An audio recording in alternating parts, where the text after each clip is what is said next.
Welcome everyone to the Dragoon's Lair podcast. I am the Blue Dragoon himself, Daniel the Dragon.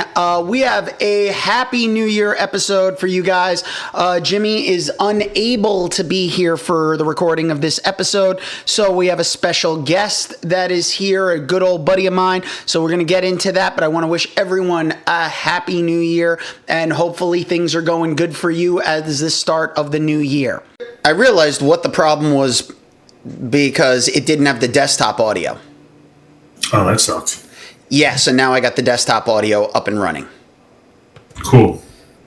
I also am going to record my audio and I'll send it to you after. Sounds good. So at least that is a nice safety.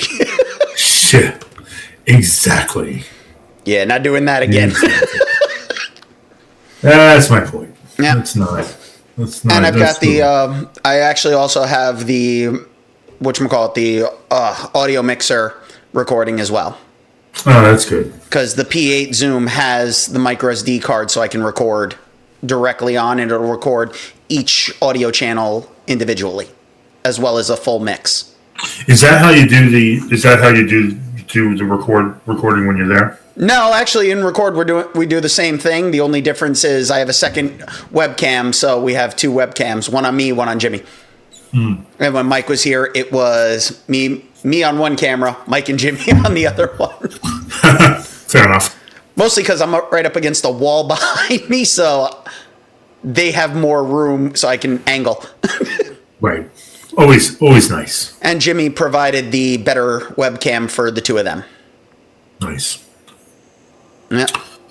Outstanding. Okay, so it looks like we are actually working. Yes, everything seems to be up and running. The mixer is recording. So, yeah. Damn. Cool. I hate putting on the headphones because then I hear myself even louder. So, I'm not doing that today. At least not for this. Yeah.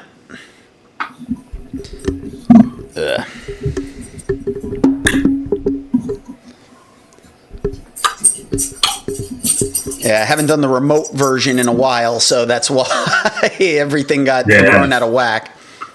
No, I get it. It's tricky with this. It's tricky with that, you know? Well, there's that, and I also went and, Mike was the reason why I had to go remote most of the time anyway, but I rebooted the computer because I stupidly had logged in with my work email to use Microsoft Office. And in doing so, the computer, my laptop thought it was a work computer, which it's not. So Windows 11, every security update, every few weeks, it would want a longer pin. Yeah. And then you can't use the same one, so now you got to rechange it over and over. And it's like, nope, can't use that one. Can't go back to one you used like 30 times ago. So I was like, ugh. That'll do it. So I spent the money. I bought a flash, like the thumbprint reader for the USB drive, so that this way I can just use my fingerprint to access the computer. Always good. Saves so much time. If my computer's locked and I get close enough to it, it opens up with the watch. Nice. So that's nice. Yep. I thought about that with some of the other options, and I was just like, nah, I'm okay. Yeah. All right. Good to start? Yeah, let's go. All right. Okay, so welcome to our second attempt at the special first episode of the new year. So happy new year, everyone. Welcome to the Dragoon's Lair podcast. As you can tell, Jimmy is not here, so we have my old co-host and partner for podcasting before we knew what podcasting was, Russell. So Russell, want to give everybody a little glimpse at who you are so that this way they know your credentials are legit. Well, my name is Russell McKenzie. I was the former host of the Psychedelic Toaster Show and Last Word Soccer Club on lastwordonsports.com. I've did radio before that at WSIA, two different shows. an iteration of the Toaster and an Irish rock show called The Pub Crawl. Let's see, what else? I am a longtime nerd. I play music, mostly singing, but supposedly I play a bass and keyboards also. I don't play bass very well, even though I have the two behind me. I am part of School of Rock, East Brunswick Adult Band. We have a show on January 18th at Pino's in Highland Park. You guys should come down. It'll be a lot of fun. Covers, but anything like we do a lot of different stuff. We do Rage Against the Machine, and but also like Dispatch and Slightly Stupid. So it's a wide range of stuff that's going on there. That's really about it. I have a variety of opinions and a wealth of useless knowledge. So you fit right in with the Dragoon's Lair podcast crew, because we are filled with nothing but useless knowledge, but good opinions nonetheless. And hopefully we help people find something that they're interested in, whether it's TV, movies, music. It's all the same. We just kind of get bogged down with a couple of things because life happens and can't keep track with everything. Life. Yeah, life is life. Life is lifing. Yep. So we're going to be discussing the final season of Stranger Things, but we're also going to be talking about the movie Playdate on Amazon Prime. So we're going to start with Playdate on Amazon Prime because we've got more to talk about when it comes to Stranger Things, because Jimmy and I covered the first part, but now there's part 2 and the finale, so we've got that. But Playdate is a very interesting movie. Wasn't really hyped up by Amazon. They really didn't advertise it too much. I think I saw like one trailer, but it was a fun ride. And Alan Richards is absolutely such a goofball in this. And it's not expected from the guy who's a reacher. So listen, two things. First of all, this whole thing is fraught with parental stuff, right? Oh, absolutely. I am the proud parent of a 9-year-old, my 9-year-old daughter. She's awesome. She is in a lot of ways. I'm very close to her. She's my best friend. I'm her best friend. We're sort of a pair. Comes a match set. I am Daddy Uber. I've said it a million times. So a couple of things struck me about this one. I actually watched it again. Really? Yeah. Okay. So here's my thing with this. First of all, I love the stuff like the fake Chuck E. Cheese that they have.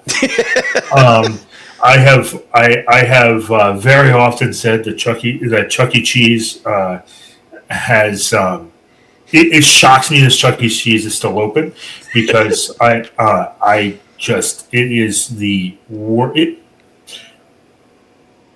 shocked the CDC hasn't shut it down, because the worst. This is not an uncommon occurrence. The worst illness I have ever had came from a Chuck E. Cheese. I'm not going to tell you which one. I'm not going to say which one, because that would be bad. Yeah, it doesn't matter. It's Chuck E. Cheese, and as anybody I know, anyone who's listening who's a parent, I am not a parent whatsoever, but every parent I have ever known, when they are around a large group of small children, they are bound to get sick. No, it's worse. I'm telling you, it's well, Chuck E. Cheese would definitely make it worse, because it is all the worst impulses for a child in puffy a small pizza. Yeah. The worst impulse on the planet, puffy pizza. Full stop. So Kevin James, it amazes me where Kevin James pops up.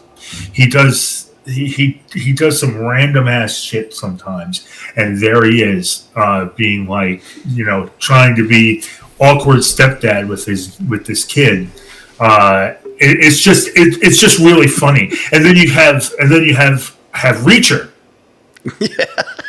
And this whole wrestling match he has with this kid during when Kevin James and Alan Ritchson meet for the first time. It's really hysterical, and it's heartwarming, but and goofy. It reminds me of it's very much in the vein of something like Kindergarten Cop. It really is. It's that kind of goofy, and it's not that. And don't get me wrong. Listen, you're not gonna get Interstellar here. That is not what this movie is setting out to do. Oh no, this movie is primarily just a family-orientated action comedy. Kevin James being the stepdad trying to go and get to know his stepkid, which he's used to being the athlete, and the kid is more the Broadway showman, if you will, because the kid likes to sing, the kid likes to dance, Yep. And then meeting Alan Richards and the kid that he's with, where they're throwing the football around, but they're throwing it hard. Yeah, like they're Joe Montana. Oh yeah, if they were actual full-blown football players, either collegiate or NFL players, they go all out, and you see the dynamic between two kind of father figures that they're not getting it, and then the adventure that they end up, especially the fact that there are so many Honda Odysseys in this.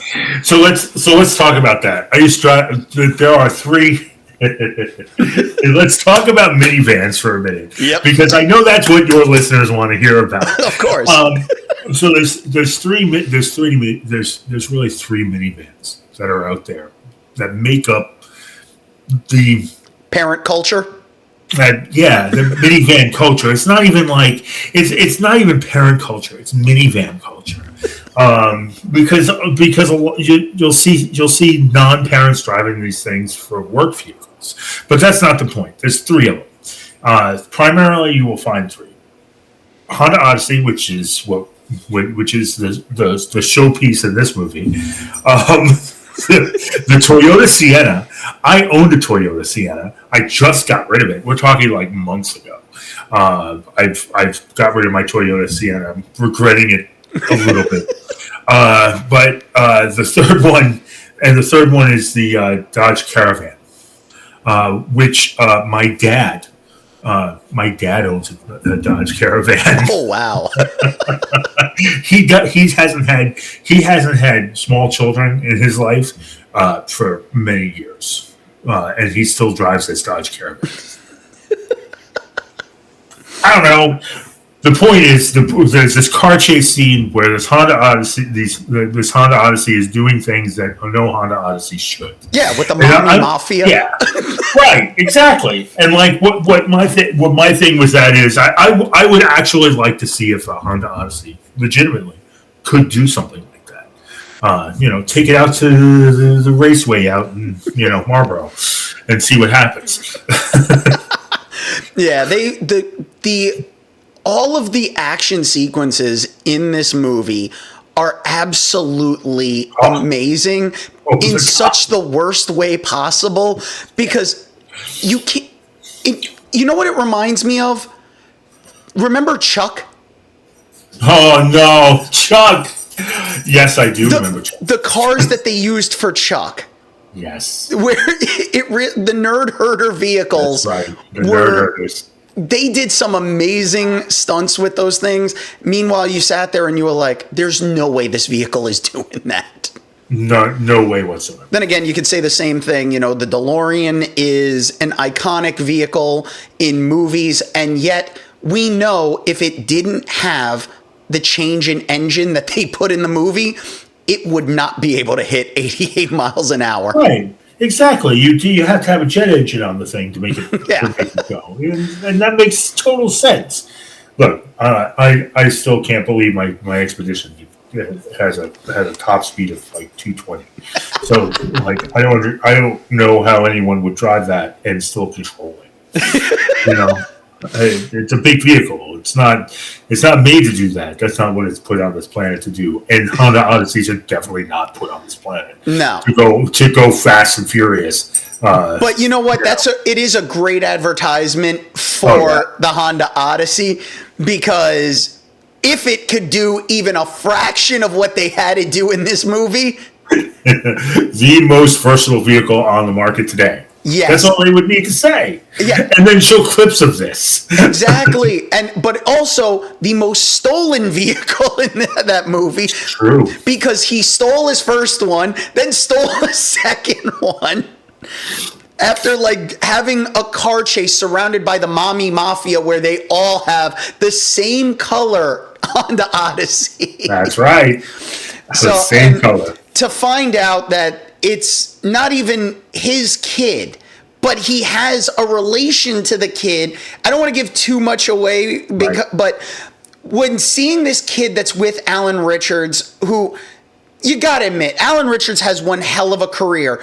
Goes and he's Aquaman in Smallville, then goes off and becomes Raphael from the Ninja Turtles. He then ends up becoming Reacher while also becoming Hawk of Hawk and Dove in Titans, and now That's does right. this.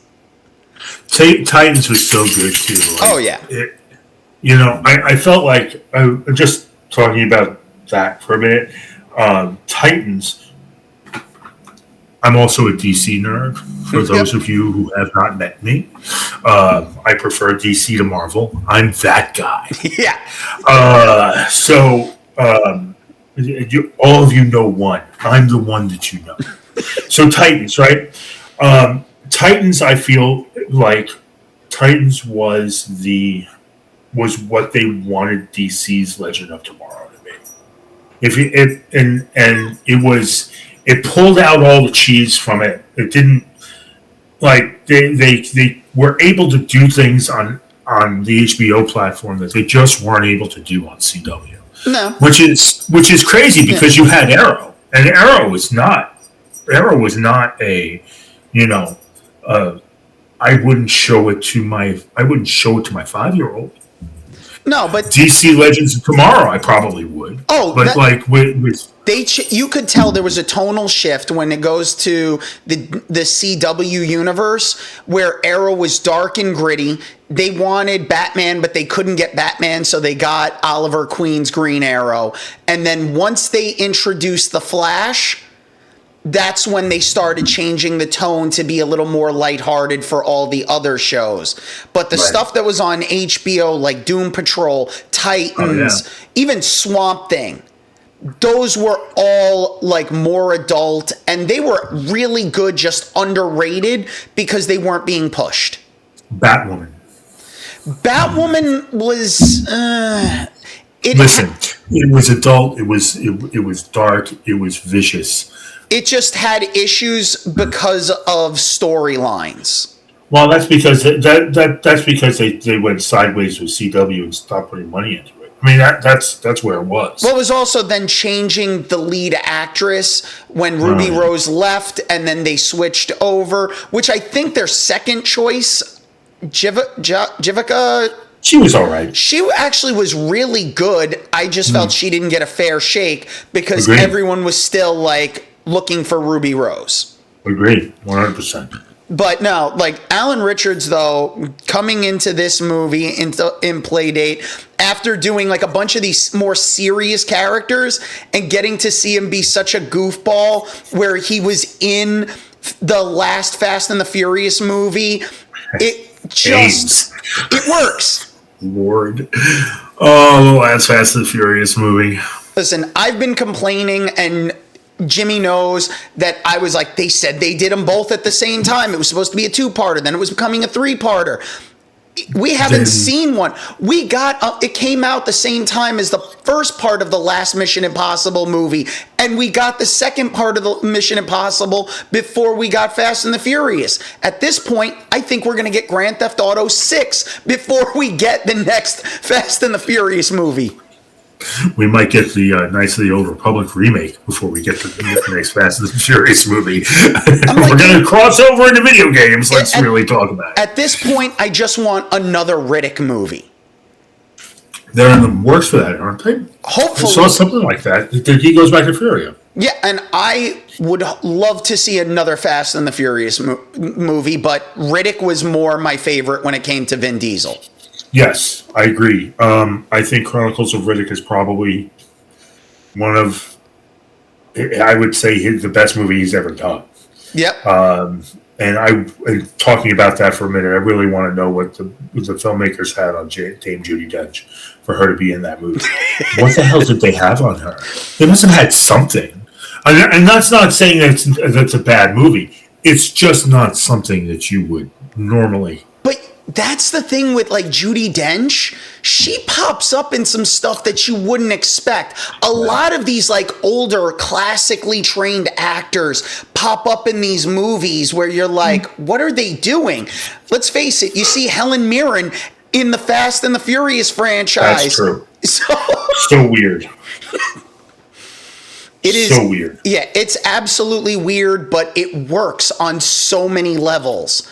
So I enjoyed it, and I honestly think anybody who's looking for like a good, fun movie to watch that they could watch as a family, I think Playdate's one that they would enjoy. Agreed. You know, out of like the basic like 1 to 5 rating, where we typically do we do top 6 on the Dragoon's Lair podcast because it's one more than 5, and I just prefer the number 6 over 5 because it saves on an honorable mention. But out of a rating of 1 to 5, this is definitely a 4 for me. Yeah, I would say 3.5. 3.5 out of 5. It's again, it's goofy. I'm harder on things in general. I'm not as hard on certain things, but one of the things that bumps it up for me, because Kevin James's movies are usually hit or miss for me, but seeing Alan Tudyk pop up in this, that to me made me want like enjoy this movie 10 times more than I was already enjoying it. Yeah. Again, Alan Tudyk's been in everything. Like his resume has just keeps growing. It doesn't stop.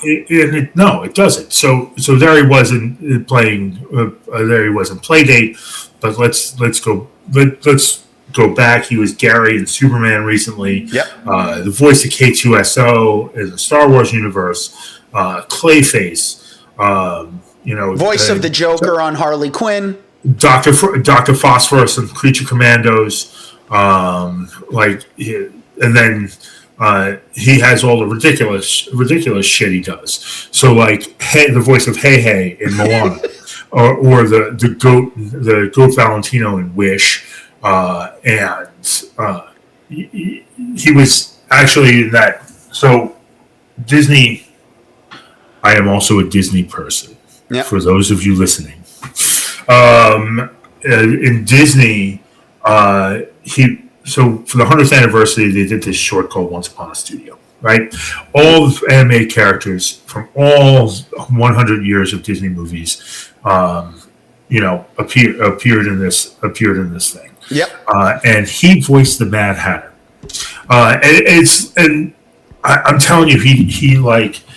Puts he's hung his hat on so many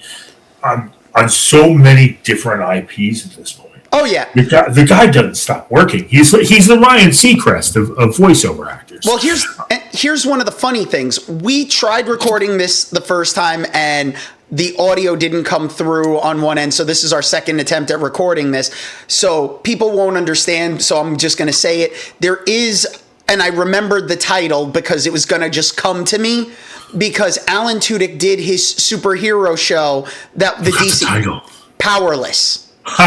Okay. And it starred Vanessa Hutchins, so her, Danny Pudi. It had Alan Tudyk and Ron Funches.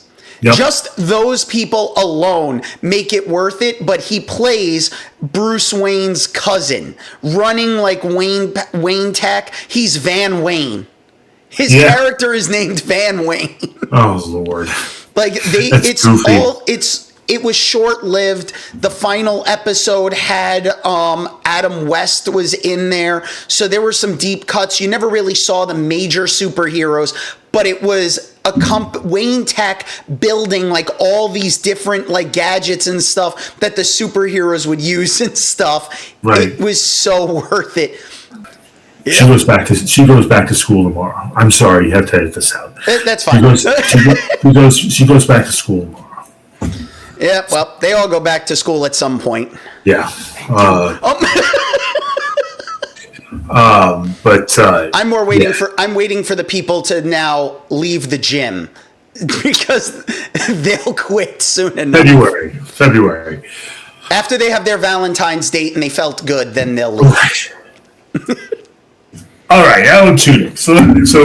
So I just realized that Alan Tudyk was the voice of Alistair Crag in Big Hero 6. Yep.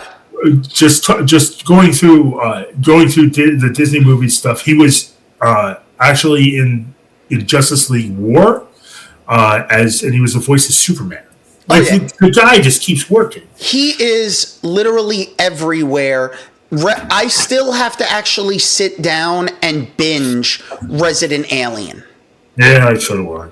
So there's so many things. It's just hard to keep up with, especially with Alan Tudyk's resume just growing every single time. So much, all the time, every day. But keeps going and going. He becomes a selling point because when I see him in a movie or I hear his voice, I'm like, yes.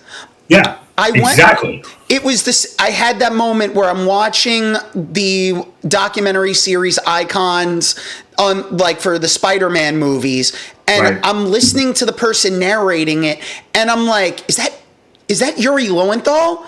And I'm like, and they wait. I had to I'm looking at the credits just to see that it's him, but he says by the last episode, because it's usually like 5 or 6 episodes for those seasons of Icons, and it says I've even played Spider-Man before, and it's Yuri Lowenthal's name pops up. I'm like, oh yes. It's amazing. And that's one of those things that I love about voice actors is when you hear that voice. Sometimes it's so hard to pull out who it is. And then you get that moment of just that one tone that you hear, like that cue from them, that it just rings that bell in your head. And you're like, I know who that is. It's so much fun. But there's the thing with Alan Tudyk. Alan Tudyk is like Gary Oldman. You and I know what his real voice sounds like because we watched Firefly. Yep. But there are a whole generation of people out there that watch this stuff and consume this stuff that don't know. They still think he's he's and they think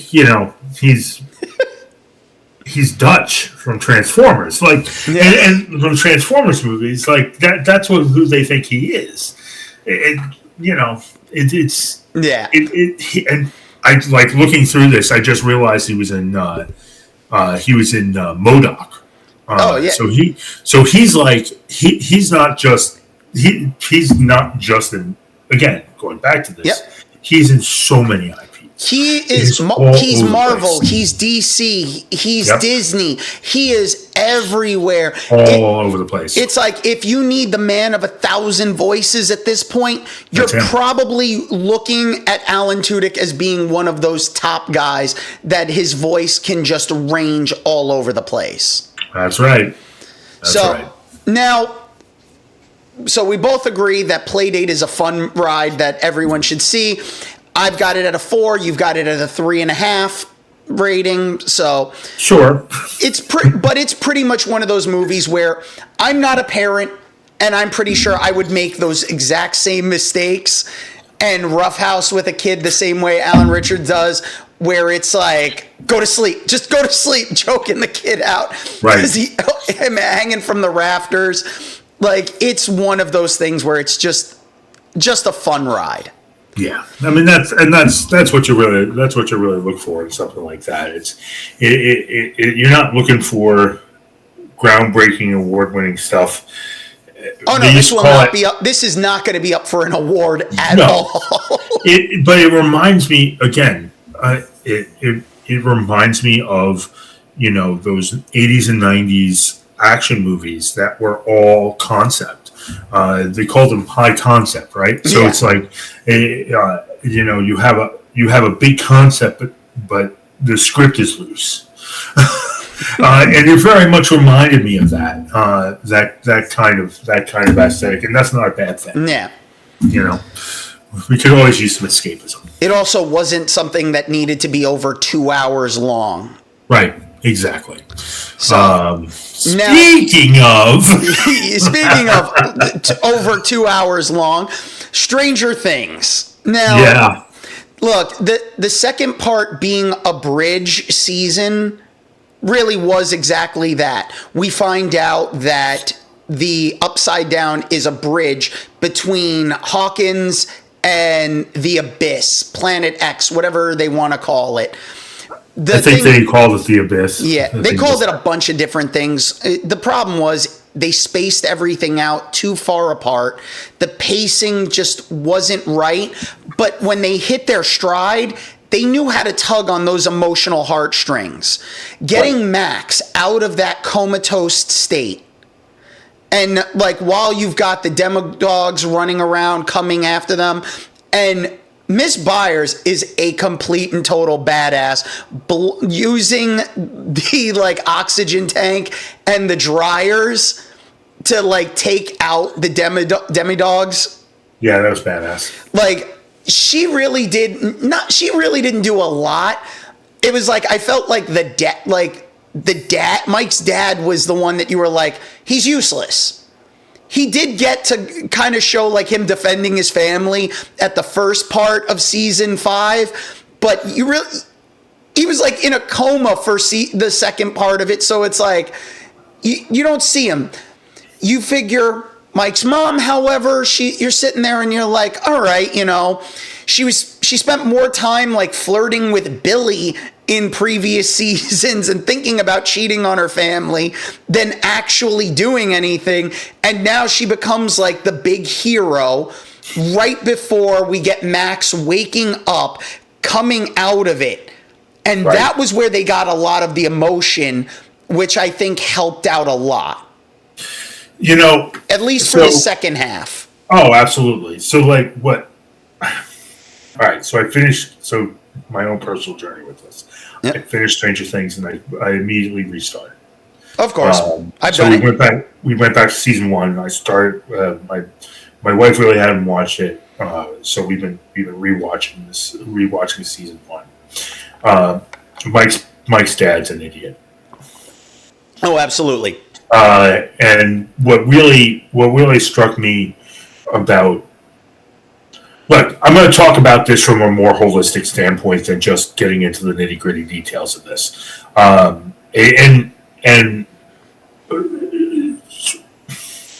at this point, whoever hasn't seen this, spoiler warning. Is spoiler this is warning, on you. Okay? This is So you can continue on. Or you can turn us off. There'll be a time code to go on to the next thing in the show description. Oh, nice. Yeah, I didn't know. It's good. That's a good little feature for you. Yep. That's good. All right. So I think about this from a more holistic standpoint. As you're telling an entire story, everything is linked. Everything has the whole arc. Really has. Really is where you get into this. But what really has struck me after finishing it and going back to season 1 is that I genuinely like these kids, and and that's really where you get into the why Stranger Things has become what it is. Let's talk. Then let's talk about the pacing, because that's really an important part of this. Netflix has a formula that they use to build in for releases that has worked well for them. Yeah, the straight binge sessions of releasing a whole season in one sitting. It works for them. Right. What they should have done, in my opinion, is not release the whole thing do each drop of these episodes on a holiday. I understand the thought process. Everybody's home. It's a thing. It's an event. You gather around the TV. The people who don't want to watch football on Thanksgiving Day gather around the TV and watch some Stranger Things. Christmas Day. You're tired of watching a Christmas story. Right. You're tired of watching whatever the hell else your family wants to watch, and you gather around the TV and watch Stranger Things. It's a family story. I mean, it's a story of families at the end of the day, and it's a story of the families you choose. Dropping it on New Year's Day was not a smart move on their part. No. What they really should have done, in my opinion, is drop everything. Is drop the first half the week of Thanksgiving. Don't do it all on one day. Do it on like that Monday. Drop the second half like the following week, and then drop the rest of it. Drop the last 2 episodes on Christmas Day. Yeah. But that again, that's my thing. The pacing. They don't pay me. Listen, they don't pay us, so this is basically free advertisement for them. But we talk about it because we're not seeing any kind of payment for this, and I'm still paying for my own Netflix account anyway. Right. But their shows work better when it's in a bingeable format, not going because that's not how they paced it. But there was one other issue. Let's go and take a stage play that's in 2 states only, that only a handful of people have been able to watch, that has the backstory for Henry Creel. So we're going to make this a major part. But if you don't see the plays, it's okay. And it wasn't okay, because there was, you and I had said this the last time we tried to record it. Fans are the thing that ruin fandoms. And there were expectations that we all had going into this. One of my expectations was hoping that maybe we're going to see Susie again. And because I like the character of Susie. But we didn't get that. So there were certain characters that kind of got shortchanged. We knew there were going to be deaths, but there were no major significant deaths that really took place. There's a bunch of fan theories out there going on because, spoiler warning for anyone, 11 sacrifices herself, but then she didn't sacrifice herself because it was her sister 8 went, and Kali goes and projects the image, so 11's able to get away, and she's hiding, running around, trying to live her life in an area where it's mystical with like 3 waterfalls. There's a fan theory going around that I saw earlier today where it's the Mind Flayer 1. This is all like the ending of this was the Mind Flayer 1. They're all trapped in those cocoons with like the tube shoved down their throat. They didn't actually win.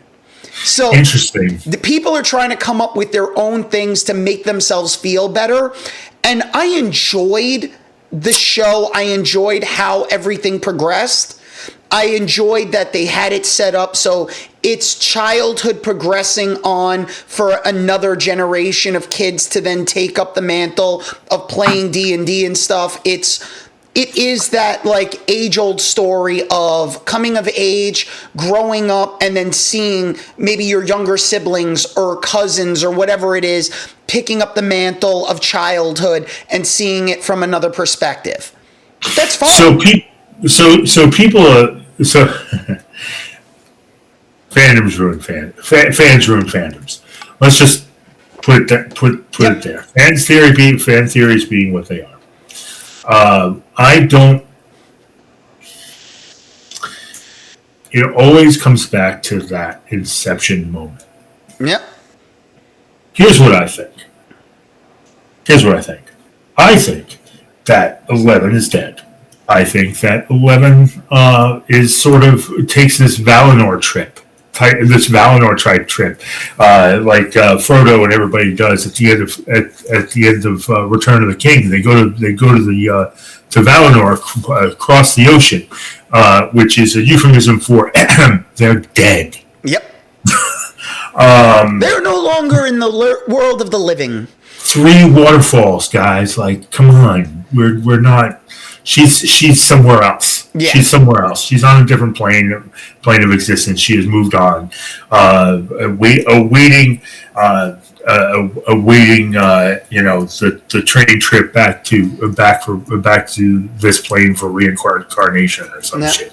I'm just it.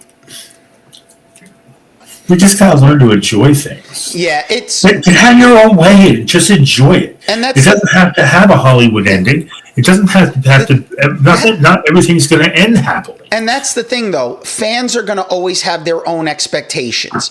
The thing is, when the creators kind of let things go and they know they've left plot holes and they've left them open, it leaves a lot to interpretation. So not everyone's going to be happy with the totality of everything. I didn't know, I would have liked to have known if Dustin and Susie actually split, or maybe they go to college together. We didn't see that by the end. We got a lot of stuff where, I thought, looking at what's her name? Natalie Doyer's character. I honestly looked at her and thought, the way she's walking around with the shotgun was like a young Ellen Ripley. And meanwhile, I go and I just saw a meme earlier where someone's looking and it ends up where they're comparing her to a Rambo. My favorite thing about the character of Nancy in general is the name. And if you remember Nightmare on Elm Street, the protagonist, the girl who lived. Oh yeah, one of the original final girls. Yeah, the final girl. Nancy is the main character. Henry Creel, his father was played by Robert Englund, so it is a nice little nod there. Nice one. It happened. It just they wrapped everything up a little too neat in a bow, where there were characters that maybe should have bit the big one and didn't. But here's the thing. This is not a Game of Thrones finale situation. This is not a Lost finale situation. This is not one of the finales that failed. No, it's a successful finale.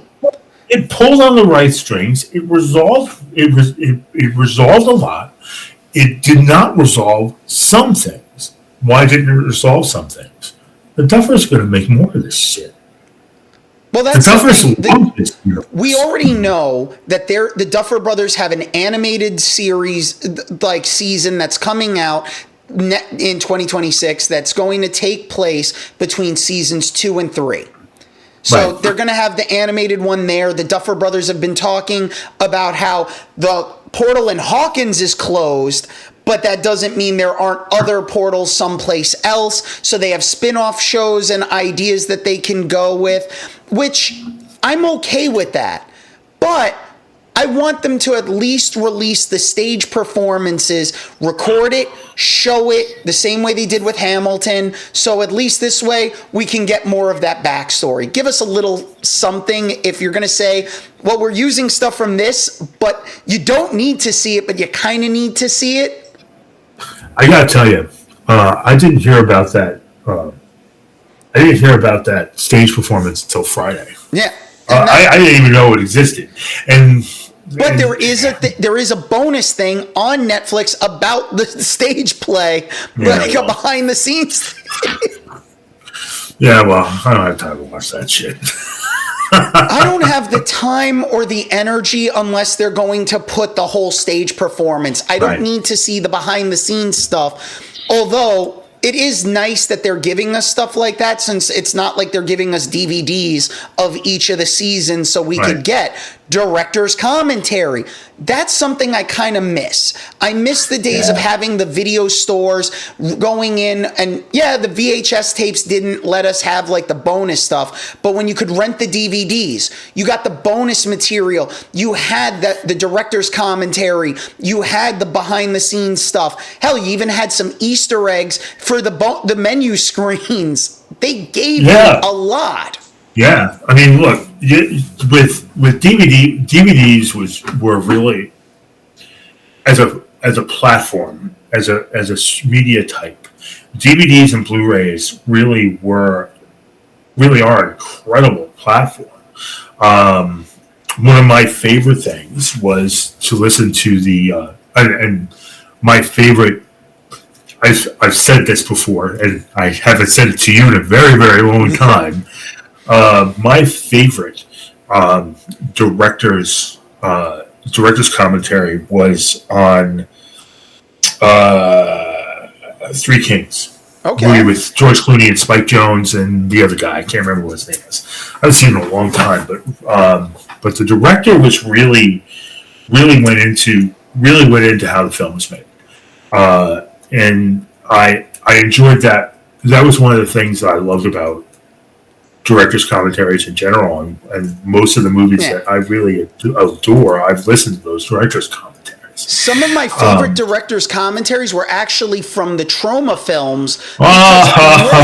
Lloyd Kaufman, you don't realize how much information he actually gives. I was sitting in a film class after watching the director's commentary. I think it was one of the Toxic Avenger movies, and he talked about MOS, mid-out sound. I'm then sitting a week later in a film class, and they asked what MOS was, and I was able to answer that question just off of the director's commentary. Yep. Yeah, I mean that's the really cool. That was really the cool thing about David O. Russell. That's the best director's name. Well, of course you would like him. He's another Russell. Yeah, whatever. But he's a David. Yeah, Russell's a first name. You can't really anyway. So it's so. Well, if anyone has their favorite DVD commentary track that they'd love to tell us about, leave us a comment on the socials. But you can make sure you can send us an email at dragoonslayerpodcast@gmail.com. That's all one word. Dragoon is spelled with 2 O's. That's dragoonslayerpodcast@gmail.com. Take a breath. I don't need to, and I do that. It's there. It just flows. There. I've been able to do it since episode 1 and didn't even realize it. And you can listen to the backlog of all the episodes of the Dragoons Lair podcast on Spotify, iHeartRadio, Apple Podcast, Amazon Podcast, Audible, and almost all of them are available on YouTube because the first 10 episodes, I believe, are lost to the video versions. No. At least the video versions. And the first 5 were mostly just me, so until I started getting a co-host, because I can. It's be conversational anyway. I can carry a show myself, and we've proven that by doing the Dragon's Den, when we were doing in between the Psychedelic Toaster Show and the Pub Crawl. Oh man, so much. Once I can get a power cord to get the backlog, have to go through the old episodes of the Psychedelic Toaster Show podcast. If we want to release them, I have your permission. Those could be released after they're edited down to take out all the music, since we ran it like a radio show. But that was the beauty of it. But the copyright claims now would be a disaster. It would be bad, like copyright wars on the internet. I do live streams for School of Rock in East Brunswick, and every once in a while I'll get hit with I think I still the one from the spring is still frozen. Even though I've tried to take everything out of it, and it's not even the music the kids are playing; it's the in between music that the engineer had on it. wasn't even thinking. I just left it go. Yeah. But really, I should. And then I started muting it in between. But it really is like, God, there's some good stuff there. Yep. There's some good stuff there. Yes, you have my blessing to edit and release. Yes, and if anyone is interested in this and would like to tell us if they want us to release these old episodes of an original podcast, minus the music, mind you, but you'll get a listing of every song that we played, so you could play them, because we do run back every single song we play in the set lists. You can just email me at dragoonslayerpodcast@gmail.com. All one word, Dragoon is spelled with 2 O's. That's dragoonslayerpodcast@gmail.com. And I'll be able to let you know, because if the interest is there, they will be available on a Spotify list. Okay, good time. I was gonna start conducting because you needed a beat. Like, you need a beat. Anyway. But Stranger Things, they did accomplish exactly what they did, it was a good season finale, like series finale. They've had stronger like season finales, but this one, it was an ending. They were wrapping everything up. Yes, there are missing plot threads that they didn't address. You know, people were upset that it's like, oh, we've got the Mind Flayer, but where are all the Demigorgons and the Demidogs and all the bat creatures? Like, it ran like a D&D fight. They were all in different portions. You're seeing them. It was almost like if you almost wanted to roll dice at the screen. I wish they had. Little die rolls in the bottom right hand corner or something. That would have kind of been like what they did with Karate Kid Legends, the new one that came out, where during there's a tournament and you see like almost video game like stats popping up and stuff. Oh, I didn't know that. Oh yeah. It's actually pretty good, because the new Karate Kid movie, it plays off of after Cobra Kai. So it goes back, uses Jackie Chan, but not Jaden Smith, and then has Ralph Macchio come in. And yeah. And the fact that Joshua Jackson's in this too, not as like a major player, but as the girl's dad that the main kid likes, it's like, okay, it's a good movie. And I was actually impressed with that, because the legacy of the Karate Kid movies, because the Jaden Smith one was the Kung Fu Kid, not the Karate Kid. You will never convince me otherwise. So that one never makes it into the rotation. The same way that the next Karate Kid doesn't make it into my rotation. Right. I can't remember if I saw the Jaden Smith one in theaters. I have never watched the next one. I've never watched that one. The only reason I even have the next Karate Kid was the DVD box set. Yeah. It was a double-sided disc for $3. You got the next Karate Kid because you were forced to get it. It's like buying the Rocky box set and being forced to have 5 in there. Can I the movie that we don't address at all. Can I confess? True. Can I confess something to you? Go ahead. And to all of your listeners, you're gonna love this, because I take so much shit for this all the time. I've never seen Rocky. Damn. At this point, it's just like a challenge. Can I make it to the end of my life without ever seeing this movie? Well, I've seen parts of it. I have the same challenge for myself, but mine is with Titanic. Well, I've made up for you with that one. I saw it 3 times. Saw it twice in theaters, and if you remember, we were both at WSIA at the time. I had my film class, and they were showing Titanic. I got up, walked out as the movie started, and went over to the radio station and hung out with you. Came back, and I walked in just as the credits are rolling. A terrible movie. You know what? And I've there are some things that I have opinions on, have had opinions on in the past, that as I've gotten into my middle age here, I have sort of become less dogmatic about. And Titanic is definitely not one of them. That movie is terrible. It's a terrible script. The only saving grace of that movie, and it's a big one, is the costuming and the effects, and that's really what you show up for. Yeah, my thing was when the movie came out, everyone was like, "What? You don't want to see it?" I'm like, "I already know how it ends. The boat sinks." When it won all those Oscars, I decided that I was going to go back and see it in theaters, and I, just because I didn't. When I saw it the first time, I really didn't get why this movie was such a thing, other than for the costumes and the effects. And the score is pretty good too. But as far as the actual movie as a whole, it won all those damn awards. So I'm like, you know what? I'm going to go back and see it just to make sure I did not miss something. And guess what? You didn't miss a damn thing. I didn't miss a damn thing. Talking about James Cameron for a minute, what really strikes me about James Cameron, though, Titanic is terrible. We know that, but Titanic made a lot of goddamn money, and it is a worldwide phenomenon. Yep. Can't take that away from him. James Cameron now has on his resume four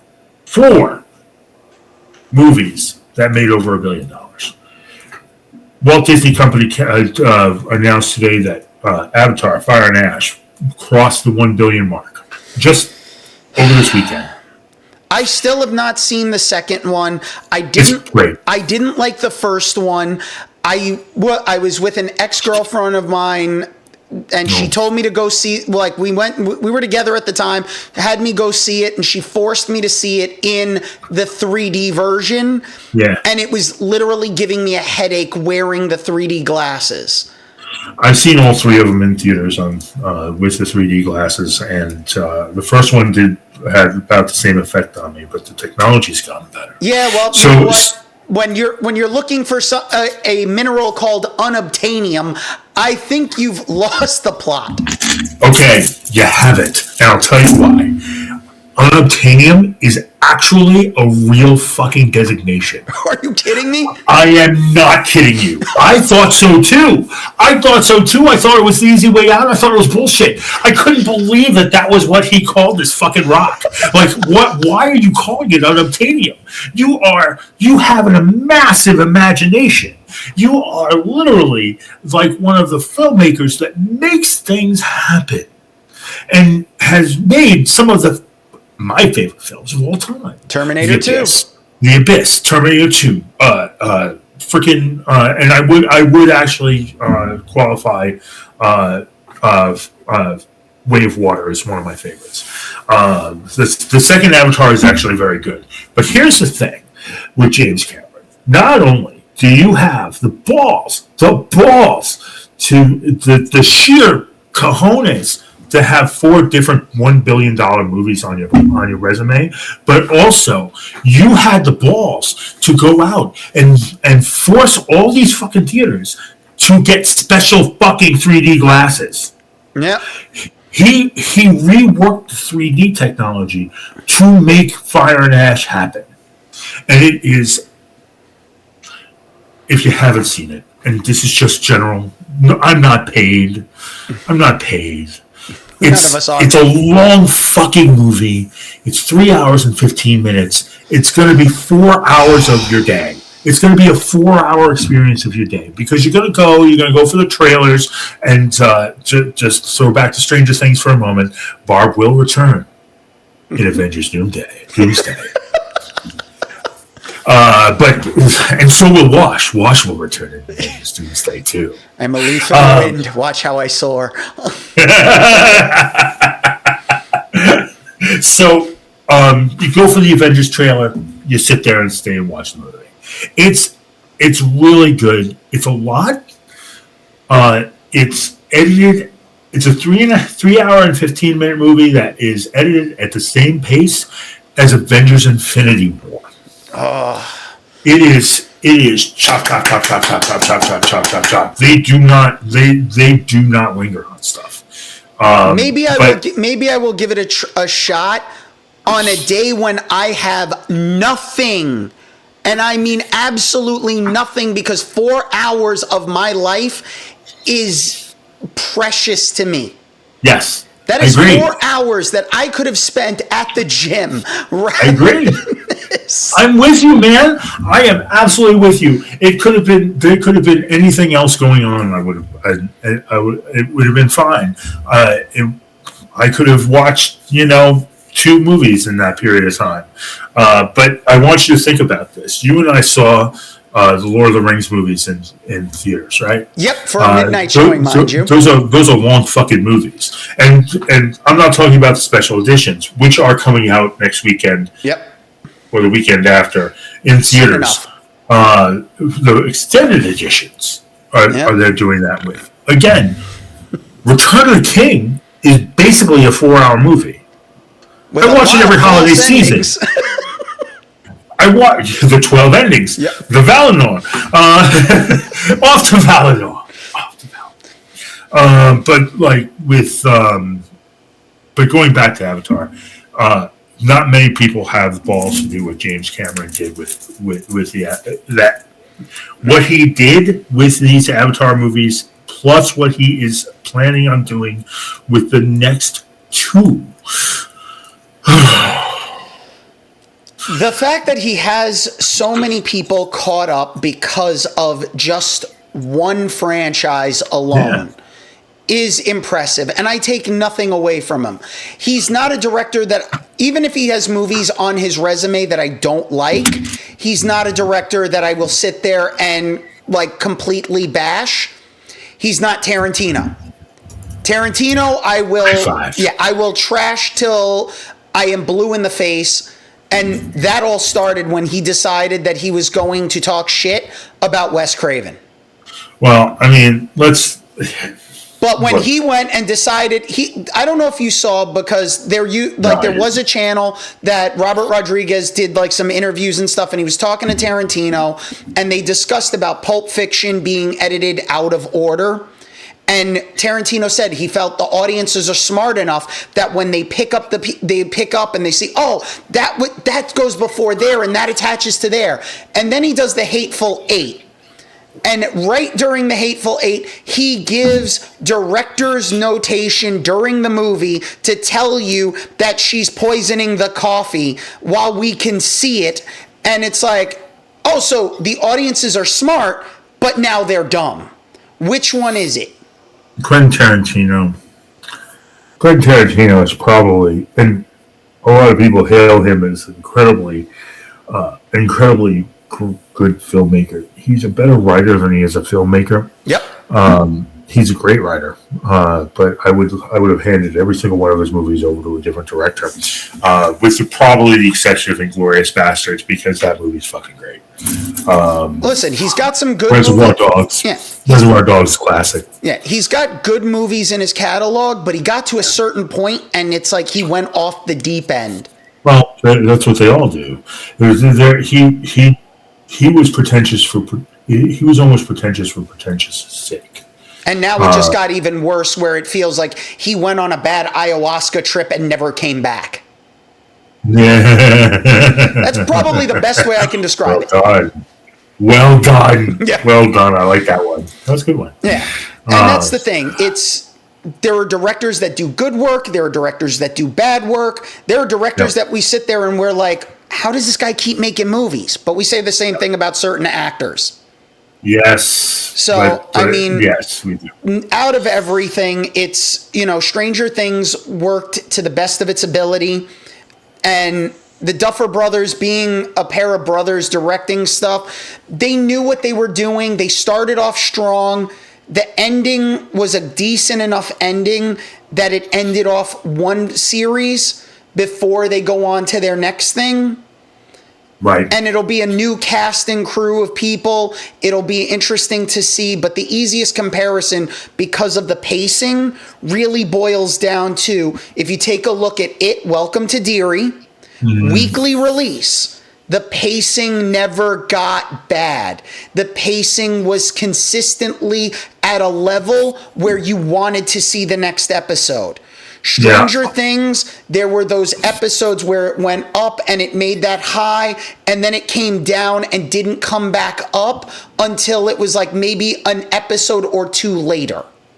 I look at something like you can make it. You can almost use it as in the middle of this. I'm also in the middle of a Fringe rewatch, and the two shows, Stranger Things and Fringe, rhyme in a lot of ways. There's a lot of the same concepts of this. Looking at something as simple as the sensory deprivation tank. I was actually just watching a video on TikTok from a creator, Stoobs. She went and she was talking about if you saw Stranger Things and you're looking for other things to watch in a similar venue, the first thing she said was Fringe. Fringe is an amazing show, man. Like I'm in the middle of a rewatch. I'm partial to those characters. My wife and I have this thing where we sometimes talk about. We sometimes put the same show on because they're our comfort people. Oh yeah. The Bishops and Olivia Dunham and Astrid and they are my comfort people. Listen, I could watch Fringe on an endless loop. All 5 seasons. I have shows that are just like that where I go back and it's either every year or every couple of years I find myself watching the same show over again, and it's the comfort level. I'll watch Grimm over and over again. I'm in the middle of a Grimm rewatch off of Amazon Prime, but like Chuck is another show. Even though Zachary Levi's become problematic to the point where now I'm like, I don't want to watch any of his newer stuff, but I can go back and watch Chuck, and I'm okay with it because I can separate the art from the artist. To an extent. Can we, though? To an extent. It depends on how much of a scumbag somebody is. Yeah. Because if, they're on a specific list and they've done certain things that are reprehensible, there is that non-forgiven path. There are people who've said some things that are problematic that it's like, okay, I can't take away from their earlier work that was good, but I won't support anything going further. So let me ask you something. You guys were talking about Sean Aries the other day. Yep. On the last show, and Jared Leto. Yep. Jared Leto is problematic in a number of ways.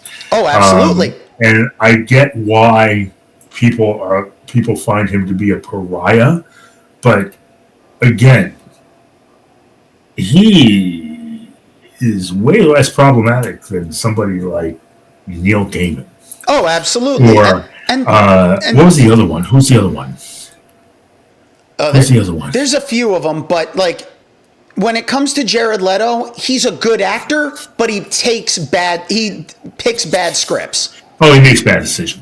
There are roles he should not have taken. Morbius. The Joker in the first Suicide Squad movie. I don't hate it. I'm a huge fan of the character of the Joker. I love that character because I'm a Spider-Man fan and I'm a Batman fan. So the Joker is the Green Goblin, technically. They're very similar aspects because they're both chaos incarnate. Here's okay. The thing is, when it boils down to it, though, the Joker is pure chaos. But it's how he's portrayed. And there's many ways of portraying him. Yeah. Nicholson's portrayal was a subdued, but yet still crazy style. You go and you look at Heath Ledger. Ledger was riding that line of madness and genius that the Joker has. And it worked really well. Heath Ledger was and I'll die on this hill. Heath Ledger was the finest incarnation of the Joker out there. To me, he's the second best version of the Joker, because the first is the animated version, which would be Mark Hamill. All right, fine. Because I'll give even you that. out of all my favorite Batman, I love Michael Keaton. Keaton is like my number one. Mm-hmm. Number two is Kevin Conroy. Oh, yeah. Pour one out. Yeah. Pour one out. Kevin Conroy. Yeah. And that's the thing. There are problematic people. In all honesty, not for nothing, but they should have said since you're a DC guy, the Flash movie should have been shelved, and the Batgirl movie should have been the one to be released.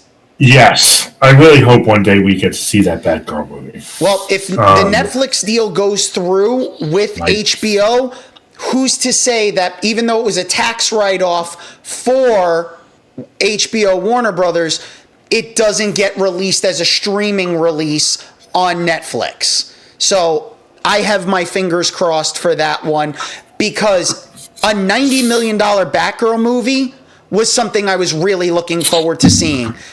Me too. Let's talk about Netflix for a minute, because we keep coming back to this with Netflix buying Warner Brothers, essentially.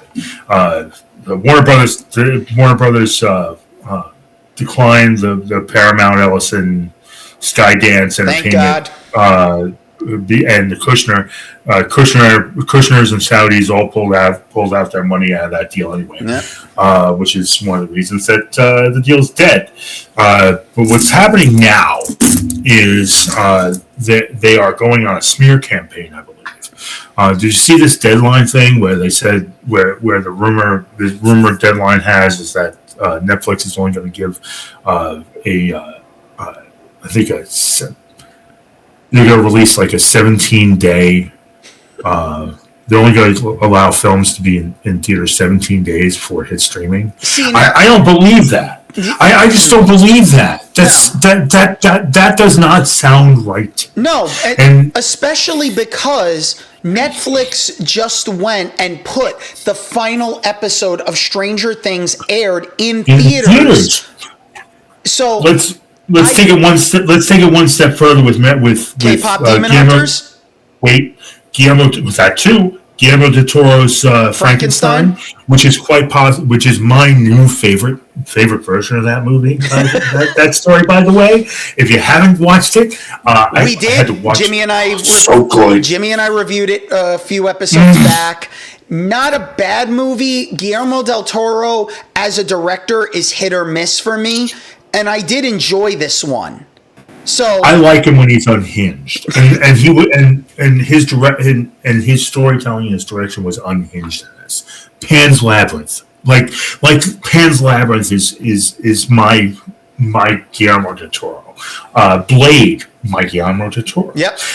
It's Blade and Hellboy are the Guillermo del Toro movies that I can gravitate towards. Pan's Labyrinth was a little too much for me. I love it. But I love all that kind of shit, all kind of crazy shit, But anyone who knows Mirror Mask and anyone who Dark knows Crystal, me, and you've known me for 26 years. Yep. And I'm a trauma guy, so I watch low budget movies. I live for them because the innovation that they have to do for being on such a low budget is absolutely amazing. You poor bastard And two of the best books on filmmaking I've ever read were from Lloyd Kaufman from Trauma. Everything I learned about filmmaking, I learned from The Toxic Avenger and Make Your Own Damn Movie. Yep. Those were two of the best books I've ever read about filmmaking. You love Trauma so much that you tried to do an internship with them. And I did, and the problem was they had nothing for me other than cleaning their microwave. Yeah, and that's how you ended up with the Toaster Show. That's how I ended up with WSIA, switching internships in the middle. But that was also a time where they weren't giving internships to people unless you were at NYU or like a New York Film School or UCLA. Yeah. They wanted like the top tier schools, not a CUNY school. I mean, and the funny thing is that it's still that's kind of shit that still goes on. Yeah, but we also back then, and we had professors that weren't really helpful in trying to get you the internship or anything unless they saw a value in you. Right. That's typical. And considering the fact that, you were the vice president of the film club before you left, and then I eventually went from being the secretary to the vice president. But after you were gone, our advisor went and called Superman schlock when we showed Richard Donner's Superman. Get the fuck out of here. Yep.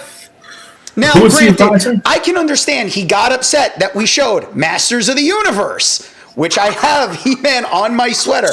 But oh God, terrible movie. It was terrible, but it has its place in film history because when you actually think about it, Canon Films, they made so many movies that defined a generation because they made so many of them. Oh, I know. And they tried to replicate the whole thing they sort of tried to replicate the whole process with the 1920s silent films, right? Yeah. This assembly line kind of shit. We're talking about high concept, right? Yeah. It was all high concept, and you go from one to the next. And they were paying for one film with the budget from another film that they just raised the money for. Right, If exactly. you want a great documentary about that, is called Electric Boogaloo, The Rise and Fall of Canon Films.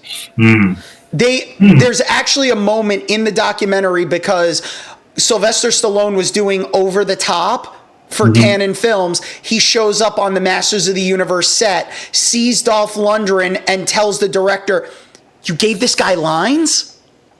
Why did you give him lines? So, and the funniest thing is, though, Dolph Lundgren is actually really smart. Yes, he is. Guy went to MIT. Yeah. He's a smart dude. So, and that's the thing, like, I love, especially the fact that movies back in the day didn't need to be more than, they were all under 2 hours. And you could still tell a decent story. Man, I don't mind long movies. A lot of my favorite movies are long. Listen, I'm preparing myself to have to get a stadium buddy when I go see Avengers Doomsday because I know how long it's going to be and I'm not going to want to get up and miss something. Otherwise, I got to use the app RunPee to find out when the best time to get up to go use the bathroom is during the movie, that you don't miss anything. As somebody who's a diabetic, I am absolutely getting up and going to the bathroom at least once a movie. I think I made it through the entirety of the second viewing of Zootopia 2 on Friday without having to go to the bathroom, and that was a minor miracle. I only had to go during Avatar Fire and Ash. I only had to go once. Yeah, I didn't even make it through the Demon Slayer Infinity Castle movie number 1. I happened to just pick the right moment that I got up and walked out to go to the bathroom, and I came back, and it was during the backstory for one of the demons. So I'm like, perfect. I left at a point where I didn't lose out on anything, and I made it back in time where I got the real full story anyway. Nice. So it just lucked out that way. But otherwise, I can't take the movies that it's like, I'm not as young as I used to be. You make the movie 3 hours and I'm going to be sitting there shaking. Here's my thing. They need to bring back, and I don't know if you remember. Yes, they need to bring back intermissions for movies like this. I have been saying that for the longest time, and there are plenty of episodes where I've mentioned bringing back an intermission. I remember Dances with Wolves when I saw that in theaters. They had an intermission, and look, you look at the old movies, 4-hour movies like Ben-Hur, right? Ben-Hur was a two cassette tape VHS extravaganza, and they cut in an intermission. Hell, They even cut in an intermission in 2001: A Space Odyssey. That Disney's movie's 2 hours. Disney's Fantasia has an Built-in built-in intermission. intermission. Yep, it's my favorite Disney movie. I know all about it. Yep. It's one of those things where it's just like I wish they would bring back the intermission just so this way you could go and you could get more popcorn. If the movie theaters pushed for this, they would be able to then sell more popcorn, sell more soda. You know, people will buy more snacks because people will have a chance to get up, go to the bathroom. Give people a 10-minute window at the very least to be able to go to the bathroom. No one's asking for a cigarette break anymore. Yeah, no one's going. Who can afford that? Who can afford cigarettes? I see people smoking now. It's like, you must be on a different tax bracket than me. Well, if you remember, back in college, people would ask me if I had a light, and even if I wasn't smoking, but I would sit there and ask for it's like, you got a cigarette? So they'd give me cigarettes and I would let them use my lighter. And then I'd come back to the radio station. I'd plop down a stack of like a ton of different cigarettes. Yep. All Lucy's, and we would take what we wanted. Yep. Oh, from the guy that wasn't smoking cigarettes, but at the same time was just like, all right. You carried around a lighter because I hung around with smokers. Yeah, yeah. Oh, I don't miss it. I don't miss smoking. Filthy habit. I'm thankful that I'm not around it anymore. I'm thankful most people have stopped. I still have a few people that I have to deal with that they reek of cigarette smoke still, and it actually turns my stomach. I start feeling nauseous. And I'm not even the one smoking. It's the smell that's coming off of someone who is, right, because it just sticks to everything. That's right. I mean, let's face it. That's pretty much what intermissions really were in originally. Wasn't for the bathroom break. Smoke break. It was to go outside and smoke. Hell yeah, it was. But the intermission, bringing that back, I'm glad I'm not the only one who believes that intermissions for these movies that are over 2 hours, it's a benefit. The longer you're making a movie, especially you want to do a movie in a theater, which you're making a movie that's 3-4 hours long, you're already taking up extra theater time from other movies. So you might as well, the theaters complain they're not making money. So bring back the intermission so people can spend more money at concessions. Theaters aren't making money because they have $10 sodas. Oh, of course. $10 sodas, $30 for, like, you're spending a small fortune just on the food alone in the theater. Between tickets and food, when we went to Zootopia 2 the second time, this past Friday, I think it was about $100. Yeah. And like I do the AMC Premier Club or whatever the hell it is. Yeah. I do that, and it is what it is. Like that's the thing. And so when I tell you that I don't care about, I will go for a 4-hour movie movie experience. Yeah, I'll do that. Look, I am a fan. And going back to the intermission thing, I'm a Dune fan. Yeah. The greatest Villeneuve Dune movies are fucking phenomenal. Oh, the Dune movies are amazing. But that second one was long. Oh, and I had to get up a couple of times, so I didn't see certain parts of that movie until it came out on streaming. It's fine, it's fine. Well, but this is why people like streaming. Now there's an app called RunPee that'll tell you the best times to get up. Because now I've said that. I did not know that.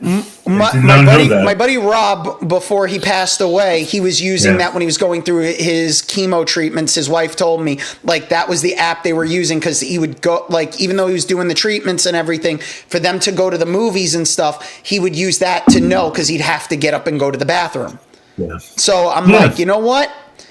Good to know that there is an app that'll tell you, at this running point in the movie is the perfect time. Because I'll tell you, it's one thing to see a movie that's 2+ hours, 3 hours long.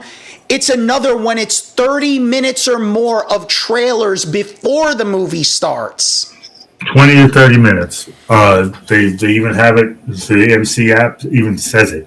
It's going to be 20 to 30 minutes, which is why I say Fire and Ash, 3 hours and 15 minutes is a 4-hour movie. Yeah. Because you have all those trailers at the beginning.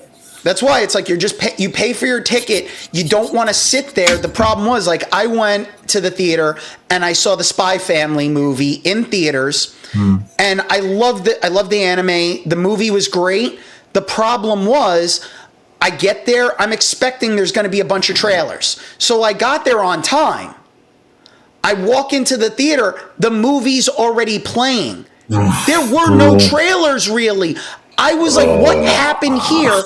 To then go, and the last movie that I saw in the theaters, I'm literally sitting through 30 minutes of trailers, and I'm like, why?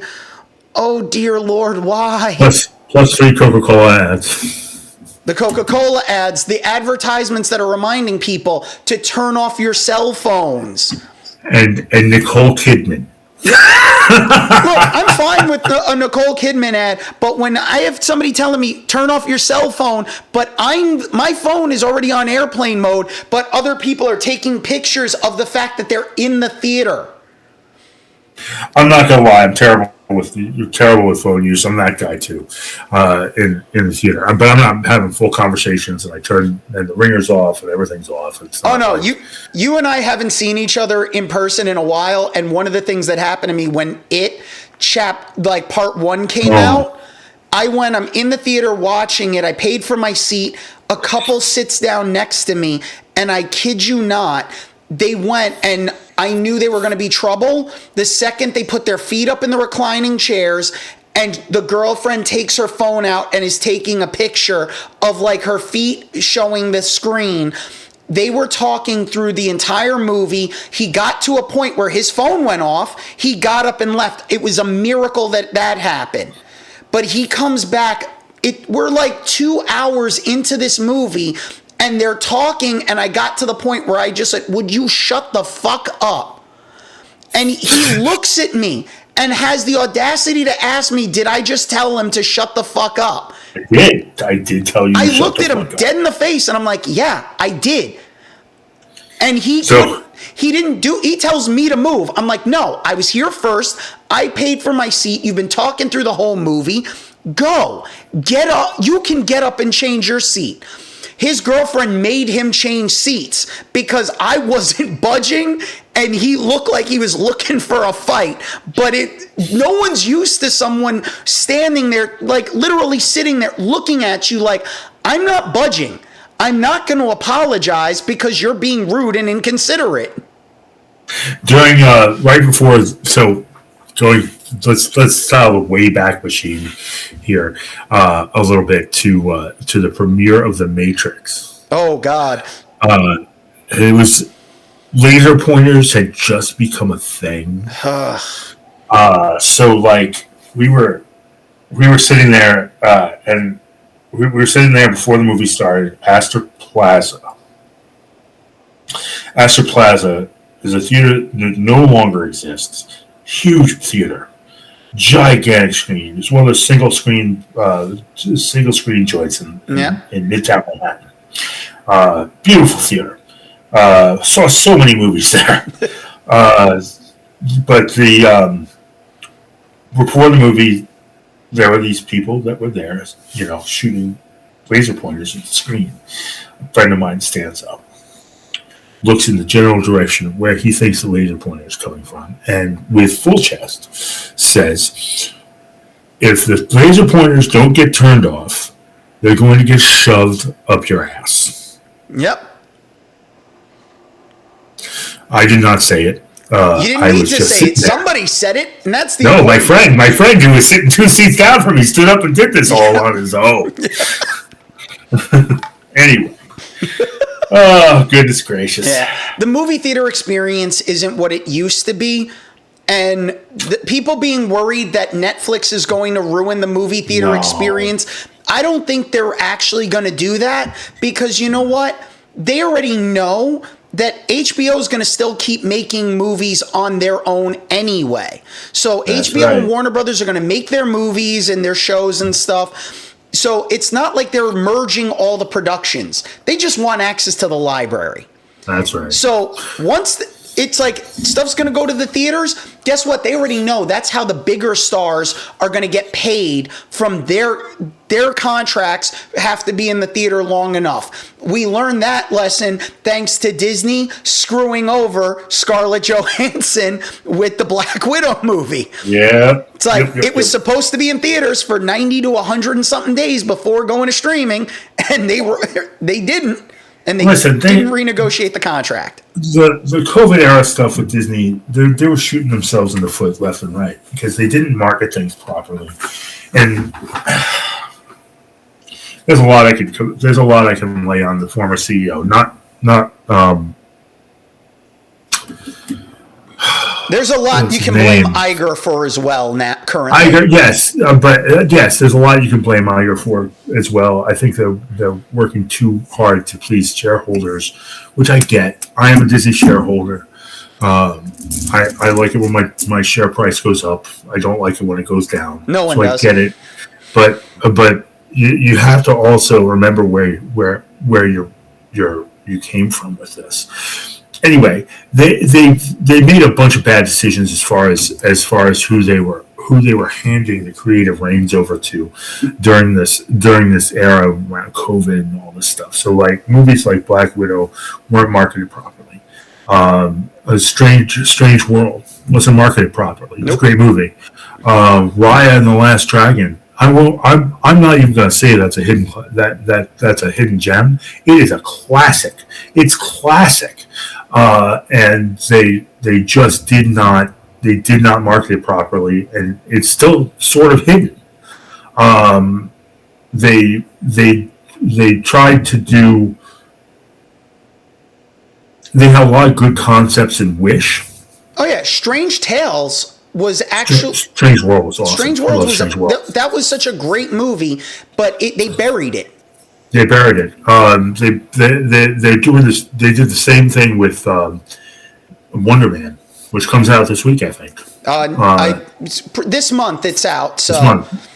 But I just saw a trailer for it the other day. Yeah, well, if it were anything else, if it were something that they had that they actually wanted to put out, we would have had it all in our face everywhere. Well, they were also, when it comes to like the Marvel stuff, what they're doing is I think they realized they overloaded too much Marvel stuff, so they're kind of spacing things out a little more right now. But they need to market it better. So like, oh yeah, their marketing is garbage. Ironheart. Where was the marketing? Where was the marketing for that? That was a great series. I don't think they had any faith in Ironheart, and Ironheart actually wasn't that bad.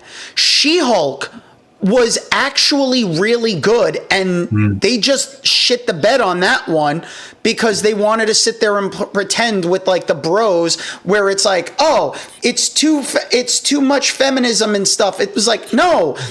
She-Hulk fans ruin fandoms. Yep. There it is again. I'm sorry, but She-Hulk does the same thing that Deadpool does. They talk to the camera. They break the fourth wall. They're those fun characters.